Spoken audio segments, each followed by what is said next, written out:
Hey Psych2Goers, have you ever thought that you might have depression? Well, you're not alone. If you're one of the 264 million people worldwide who live with some form of depression, then you know what it feels like to have the disease always hanging over your head like a rain cloud. Someone who's never lived with depression has never had to think too deeply about things like reaching out for support, how they talk to themselves, or not letting their emotions build until they explode. However, for someone suffering with depression, not thinking about these things can mean the difference between taming the disease or continuing to live under the weight of their depression. Here are 4 ways depression helps us understand life. 1. Depression can teach us the importance of how we talk to ourselves. You know those thoughts you sometimes get that tell you things like, I'm unlovable, nobody cares what I have to say, nobody wants me around. People who suffer with depression have thoughts like that almost all the time. But many people who have successfully managed their depression will tell you that your self-talk isn't always true. Our self-talk, or those internal voices that seem to tell us how to perceive a situation, determines a lot about how we think and feel about ourselves.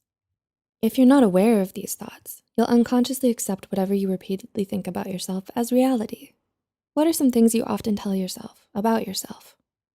The good news is, you can change your self-talk if it's hurting your mental health.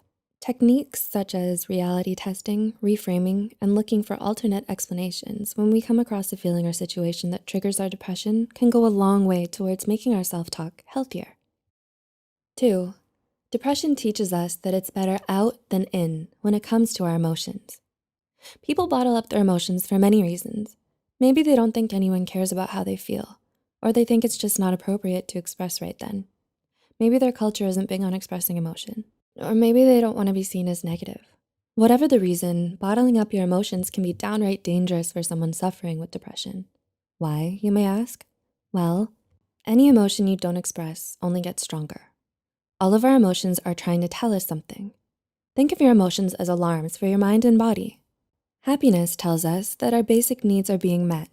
Sadness tells us about loss. Anger tells us we're being blocked in some way.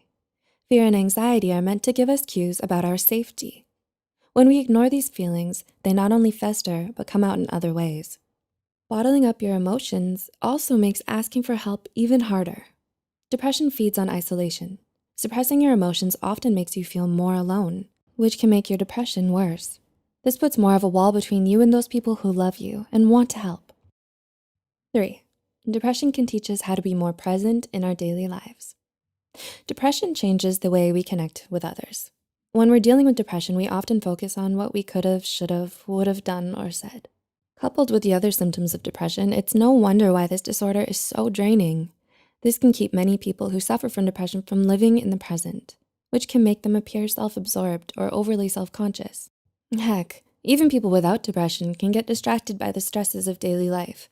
But what if we reconstructed our daily routines to make us feel more like active participants in our own lives? Many people who have successfully fought depression realize and are aware that they are not their thoughts. They don't let their thoughts get to them by detaching and observing them from moment to moment without judging. And 4, depression can teach us the value of self-care. If you've been a Psych2Goer for a while, you know that self-care is a big deal. But have you ever wondered why? And what does it have to do with depression? Experts suggest people suffering from depression pay special attention to their self-care for an important reason.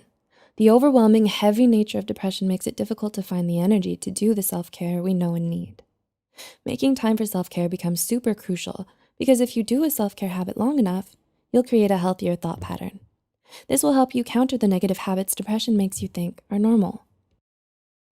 Living with depression can be overwhelming, making the person with depression feel like every ounce of their energy goes to feeding the disorder. But people who have managed their depression have a lot to teach us about the things the rest of us take for granted, such as the value of relationships, setting goals, keeping a routine, and listening to our emotions. Of course, we want to hear about your experiences with depression. Are you battling depression right now? If so, how are you coping with it so far? Let us know in the comments. As always, any information provided here is for entertainment and educational purposes only. If you need mental health counseling or treatment, please contact your insurance company, local college's student counseling clinic, or your county crisis line. Keep watching the Psych2Go channel for more information on mental illness and mental health. Help is out there. Thanks for watching.